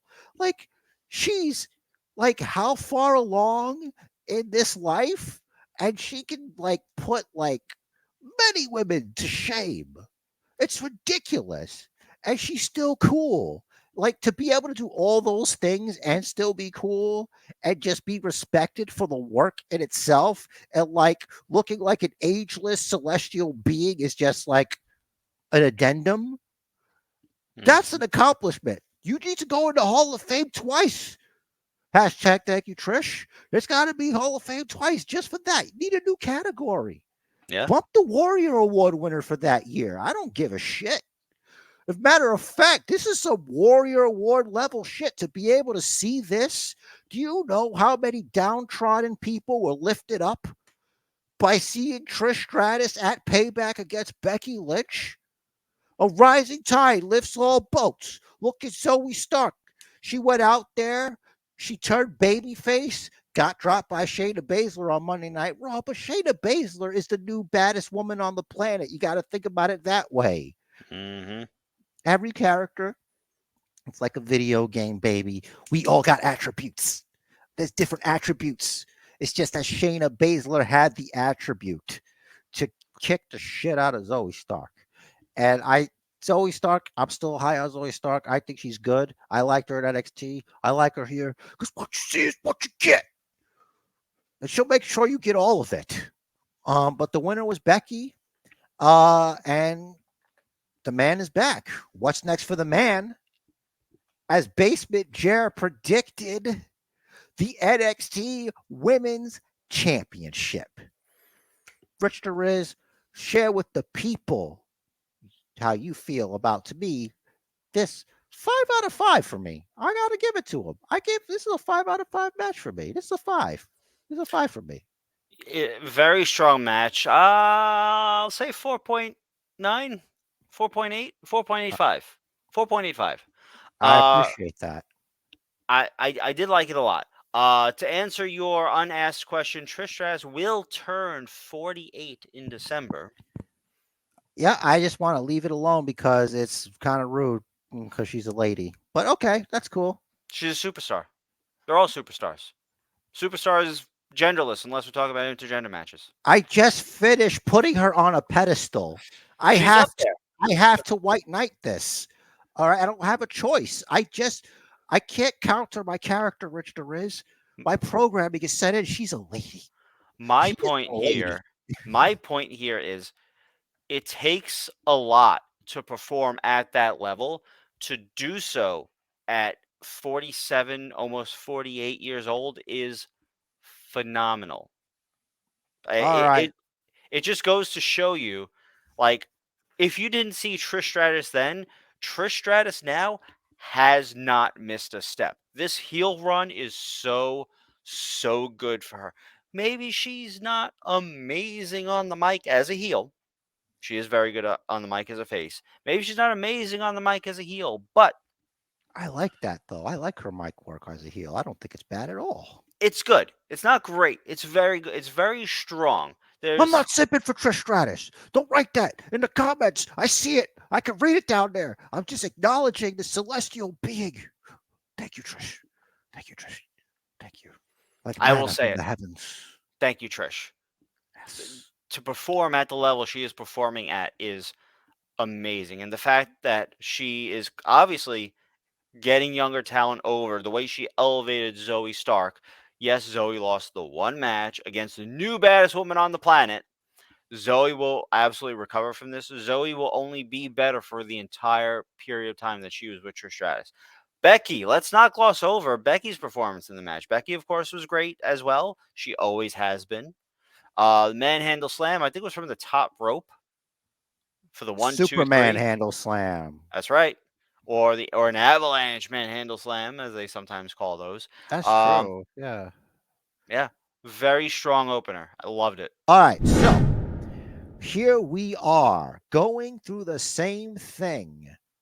Rich the Riz and Basement Jer picking the proper winner of the match. L.A. Knight Yeah. with John Cena as special guest referee, which was added later. I would say the same night of Payback. Yep. I think the day of, yeah. So, the usual Cena's playing it down the middle. Miz gets a little, and so does LA Knight almost with the, oh my God, I'm going to bump into the guy. It's like, oh, wait a minute. Why, yada. Hey, man, I'm going to. And, the whole look at, hey, this shirt, you see this? The stripes with the things and the stripes, you can't. I'll disqualify you. You need to win this, Buttercup. Don't you touch me unless I want you to touch me. And I wouldn't be wearing this referee shirt if I wanted you to touch me. That's why at the ramp I couldn't wait to get my shirt off when I raised your hand. It's just in case you wanted to, Buttercup, because I'm ready to go anytime. But instead, I raised it up and I did the thing. I gave you the John Cena rub, brother. I did it twice when you won and up here. So I thought I Yep. pretty much nailed it there. Yep. That was the match. BFT, Cena doing the ref thing. You know what I was thinking? The BFT could be two different things. It could be many things, but I was thinking the other day, Hmm. blunt force trauma or big fat titties. Yep. uh, just thought that was pretty funny. This is why you gotta pay attention when it says, "Look, there's about to be some realness in here." Okay, it's not for Hmm. kids. It says it. We check the box. Yep. Box has All been right. checked. Next up, the United States Championship. We had the King of Mystery himself, Rey Mysterio, defending against former champion Austin Theory. Baytown down. A-Town down. Not this A-Town time. went down. Yeah. Roll up to the A-Town down for the win. Rich the Riz, Austin Theory hasn't been doing too good in regards to this match. I really don't have much to say about it. A regular Rey Mysterio classic. I believe brought to you by Cinnamon Toast Crunch. If I can remember correctly, Hmm. I think that's what Theory credits with his loss is that he was distracted by Cinnamon Toast Crunch. Who could blame him? Is an L to Mysterio, an L to LA Knight. Are we Yeah. going back to basics with Theory? What's going on? What's not clicking here? Is his gimmick like maybe not anything really? Like, what needs to happen here, buddy? What do you think? I think If what's you had to happening. basement book Austin Theory, So that's two different questions. I'm going to answer the other question first. I think what they're doing is they are shifting him into a tag team with Grayson Waller temporarily. Get them on a roll, get them doing something, get them involved with Judgment Day or Sammy and Kevin. We'll s- we'll see about that. As far as what I think they should do with Austin Theory, maybe give him a couple weeks off, right? yeah. Maybe miss the next pay per view, come back like immediately after. And like do a real Austin Theory thing, attack Ray from behind, or better yet, well, so they just moved Jay to Raw, so someone from Raw has to come to SmackDown. Theory being a SmackDown guy, obviously he's not going to move. So, um, yeah, have him attack Ray from behind. Have Santos get involved. Have Santos sort of attempt to break it up, but accidentally hit Ray. Sort of lead to the shift that's going to happen within the LWO because they got to like Legado was too damn good of a faction to just play back up to Rey Mysterio. Do you know when they jumped the shark? At Payback. Those shirts. Yeah, so why was I feel like Like that's another faction that you just made up. Like your LWO. oh yeah, they were doing PWO, right? And For it looked like NWO. yeah, It's like, why wouldn't it look like LWO? it was weird. Um but also I Trying think it to was sell on shirts? yeah, on SmackDown, It's all about uh money, man. Joaquin Wilde was and Cruz del Toro were both wearing the Mexican LWO shirt. Okay. Now, Cruz del Toro, I don't know where Cruz del Toro is from actually offhand. No, you did in another episode, and you I said did. that he should have his own color for that. They should have different colors for all the different Spanish nationalities. Joaquin Wild is Filipino. I don't know what the Filipino flag looks like, but they should make one for that. Yeah, there Like you go. how much representation have Filipinos had in WWE? None. So, hello, opportunity. Yeah, I'm not. Yeah, I get it. I get it. Either way. Representation's important, or whatever. Well, you, because if you're going to have one for Puerto Rico for Zelina Vega, right? And you're going to have one for Mexico for Santos and And Ray, Carlito, I think Carlito's still coming, guys. He's still coming, guys. He's signed. He's coming. He's on the back burner, guys. He's still that since July, dudes. that would be great. I heard a Yeah. rumor today. Just off topic briefly. Speaking of signings, I see the look on your face. You're like, don't make this episode any longer.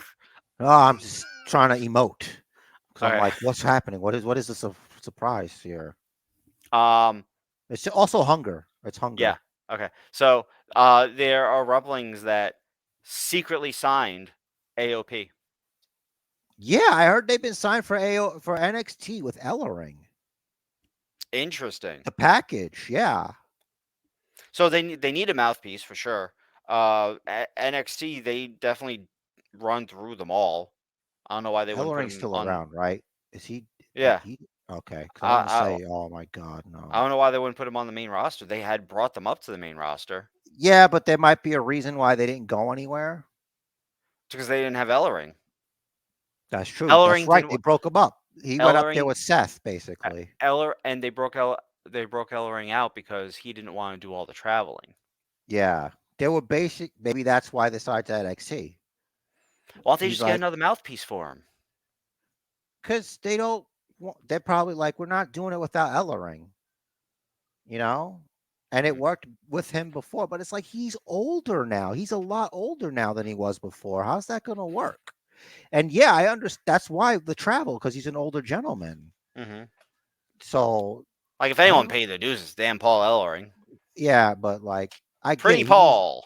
He needs the money, but they should really be taking care of him.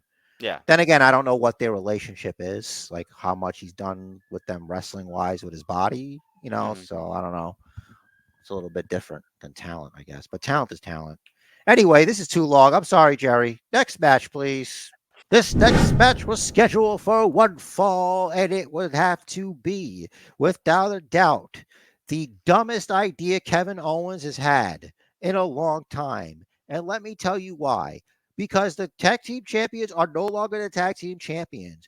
Because Kevin Owens and Sami Zayn, who are just two guys, decided that there should be a stipulation that benefits two guys, a turd, and the world heavyweight women's champion. And Dom. Oh, Unless Dom was the turd, Dom was the turd. I and was then going I to should say say, Roblox, and yeah, Mick Roblox. JD McRoblox. Yeah, but you had to have it. You came up with it. So you go ahead and say it again, JD McRoblox. uninterrupted, because that's his baby. So regardless of that, you you literally had no friends, and you get into this. Like, what possessed you? I get it. This is your thing. You feel like the best way for you to do your thing is in this environment. I get it. This is also kind of Sammy's thing, but I think you guys are more than that also. Like, I think you guys are great in the ring, like in regular wrestling matches, but I understand what's happened here. This is to protect you guys.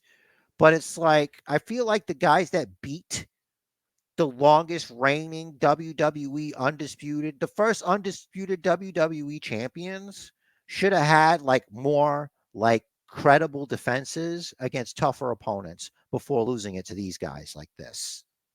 Hmm. So Hard to disagree. that's what hurt my heart. That's why I didn't rank too high. It was only because of my feelings about it. It has nothing to do with the work rate of any of the people involved in the match, and that goes for every match. I Hmm. just wanted to state that, but I wasn't happy with it. I didn't like it. I really was rooting for them. This match got to me, and there we go. You got the new champions. So Now Judgment Day is just Bloodline Light. They got their own little backstage area now. It's Bloodline Light. I don't care what anybody says. It's Bloodline Light, especially because all the gold is in the Intercontinental Championship. All the gold is the big championship, the one that Seth has. The Money in the Bank briefcase, be it purple or green, whether you switch the contracts or not, Finn Balor or JD McDonough, Miss Roblox. Oh, I'm ready. We're on to you. We're on to you. Just in case you try to pull some shit. Okay. We're on to you. Rich Deriz is on to you, and I'm on to you. Okay. So, like I was saying, that's not the Heavyweight Championship. That is not the Seth Rollins Please Don't Go Championship. So every time you say all the gold, you get into me and you get into Rich because we got like, no, you don't. No, you don't, because there's two other belts. No, you don't.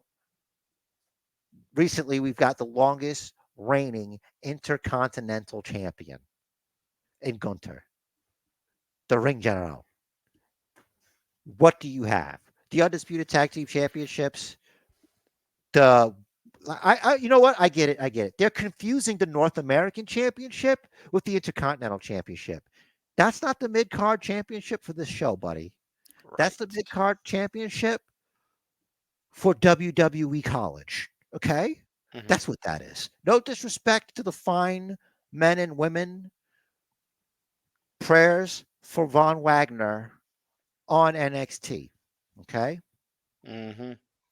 So I'm sorry about that. I'm sorry I took up so much of that time. It's just I was very inflamed over this match. What do you give? What rating do you give the match?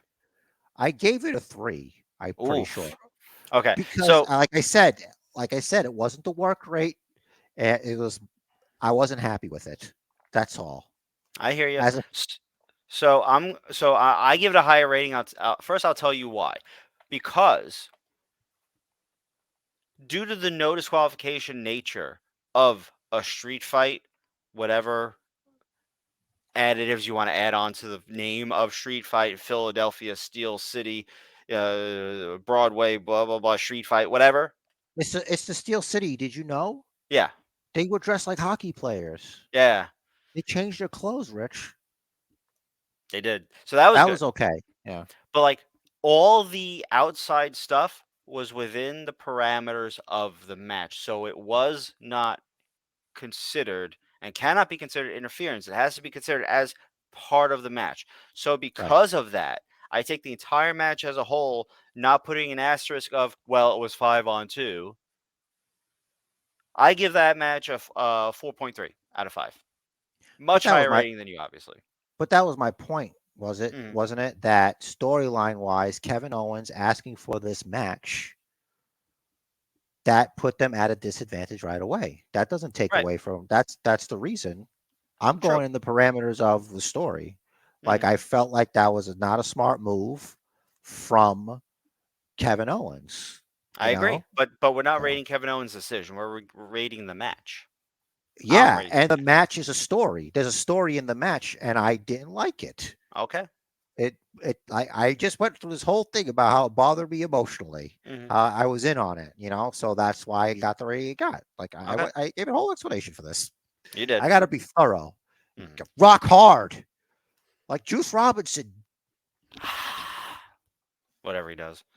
for I like a can never second, I could never pull off that hair. dude. For a second, Hmm.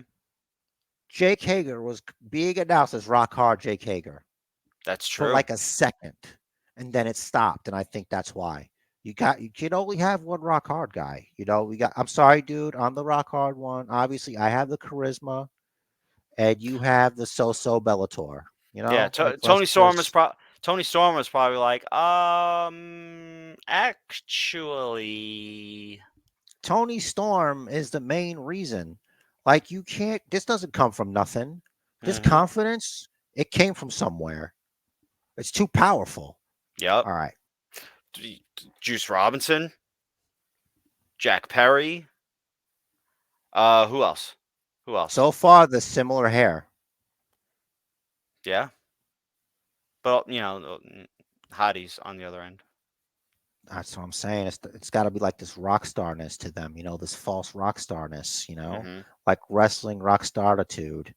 Yeah. On to the next segment. Yeah, the only one that hasn't gotten to is Buddy, who as we know, is in a long-term relationship with the champ, Rhea Ripley. Also, longish hair. He can. Hmm. He has the ability if he Yeah. wanted to, if he was so inclined. You know, Hmm. good pulls all around. This match, not the best from these two. I really think there's more to them. Like, I don't think this was their best match. Not by a long shot. It's s- something wasn't clicking here. Um, but yeah, there was no question in our minds that Rhea Ripley was going to walk in there and walk out with the championship. Hmm. The right psychology was worked in. There's really nothing else you can do here. So I don't disagree that it's not their best match, but I feel like it was the right match for the story because, of course, the story is Raquel's injured knee. I feel like what they're doing with Raquel, she's not going to win either of the women's singles championships because they want to continue the story of her and Liv being a tag team. Oh, So whenever Liv gets back from her injury, I think she's still injured from that Dakota Kai spot, maybe, or from after. I don't remember exactly, or maybe maybe. or maybe it's just storyline at this point. I don't even know. I It's think well she's documented on this podcast that my memory is absolute shit. dude. We just off the dome shit. That's a part of the fun. It's really a hangout. Like when we hung out in the basement days, do Mm-hmm. we bring research? Do like, hey, let me look that up on my phone? No, we didn't do that because we couldn't. Right. But either way, I did again. I like this match for what it was. The story of the injured knee had to be told. 4.3, 4.3 for this match. We had, of Jesus course, a Christ. distraction by Dom, Yeah. and still, Here's my thing. My what I thought, and you're probably right. I didn't think about the tag team aspect because it's like they put as much care into that tag team as I do. That division. mm-hmm, Like Piper Niven is sick right now. Just burn those belts. Put them in the fire. Just treat them like your hobbits. Just go and toss them into the fires of Mount Doom. It's the only way to cleanse the evil. Basically, back to my point. I'm thinking this is similar to Charlotte Flair versus Rhea Ripley 1. Raquel Gonzalez at that time went too soon against Rhea Ripley. She didn't make sure she was fully healed. mm-hmm, That's the story. There's still questions. Would a fully healed Raquel Gonzalez beat Rhea Ripley? So that's yet to be told. So I think we're going to see that again. I think that's more likely than, hey, remember the tag team? As Raquel Gonzalez and Liv Morgan. Remember? mm-hmm. And look, they're both former tag team partners of Liv Morgan. That's crazy. That's Yeah, a good impression of us in the future. that's right. Um, for me, this was a two. For Oof. the reasons that I said, it's not like hey, come on. I'm just a mark, man. Come on.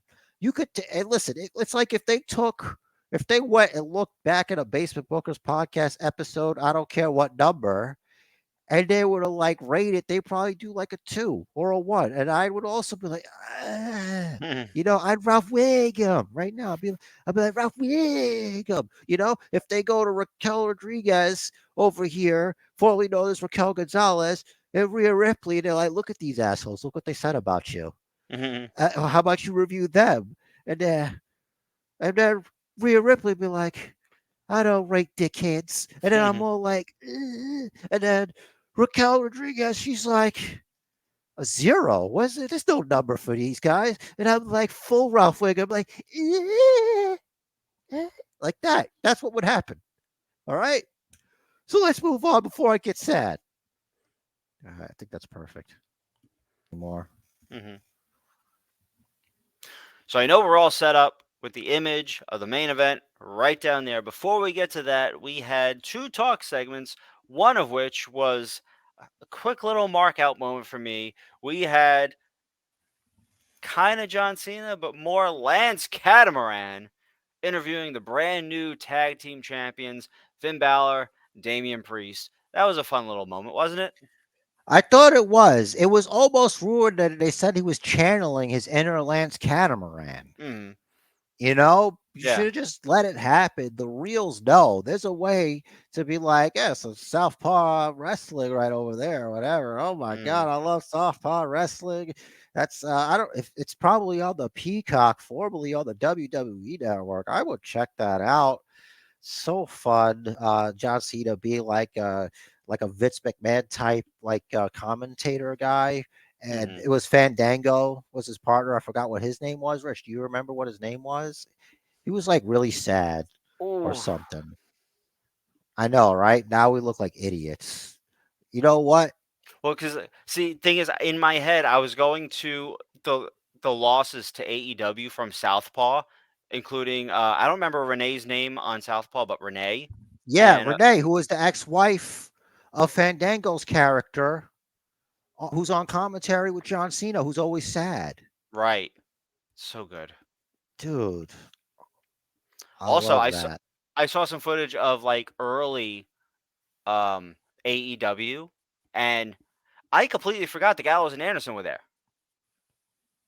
For like a minute because of the TNA stuff, right?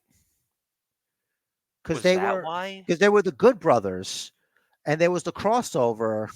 Unless they were there, because in the video game, in the Hmm Fight Forever, they're featured in a song where they're talking about being good brothers. So there had to have been at some point. Go Unless that ahead if you comes know it from in the unless that comes comments from or the whatever. unless Yeah. that comes from the Bullet Club stuff with New Japan, because that could be either or. Dude, there's so many possibilities that this long boy can't contain. We're Right. talking about 2 hours just about of basement bookers. Beef, bro. This is some beef, bro. We're giving some beef to the Bookiverse. A lot of meat. That's right. But the opposite of meat here,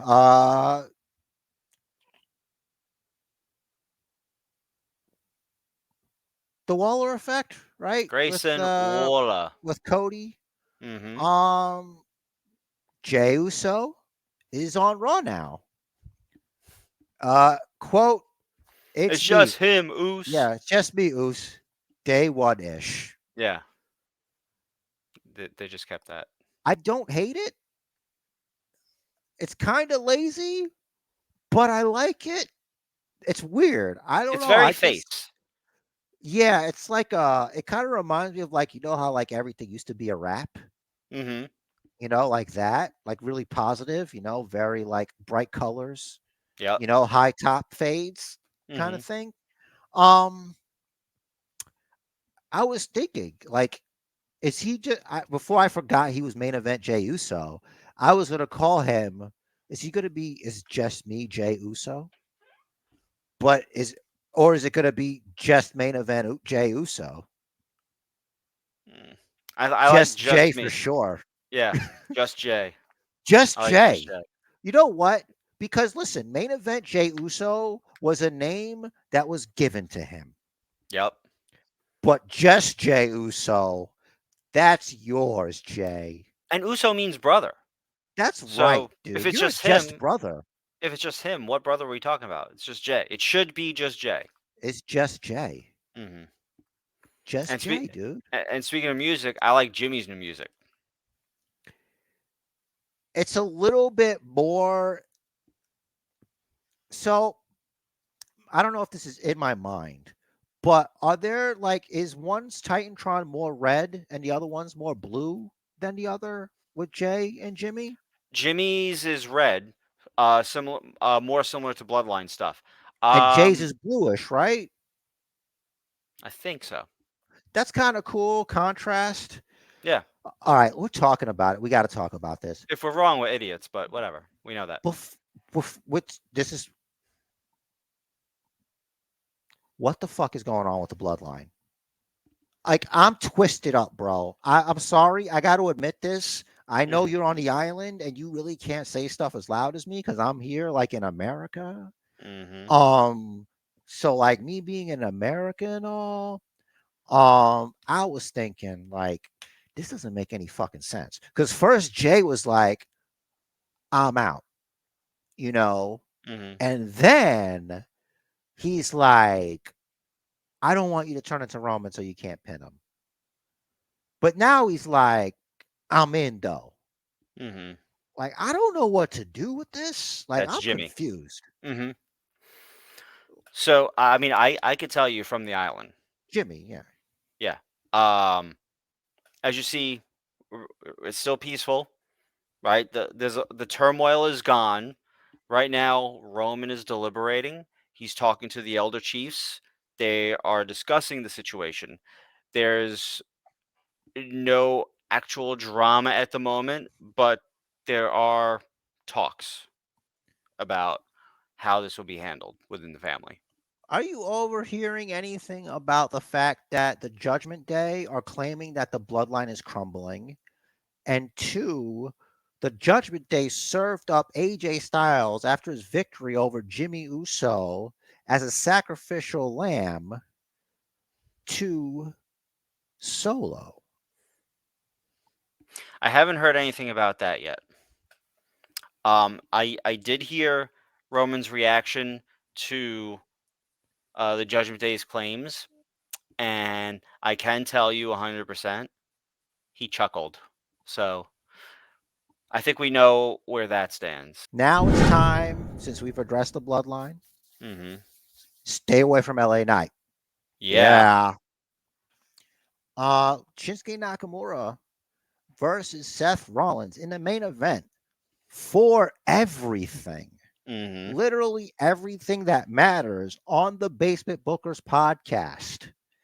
Um, we already know about my disappointment that Shinsuke Nakamura once again couldn't just give an extra 25 seconds or so. He just couldn't give extra. He couldn't swim in the deep water. But fortunately for Shinsuke Nakamura, this isn't over. It looks like this Seth Rollins might lose a championship soon. Mm. Not it wasn't going to be here.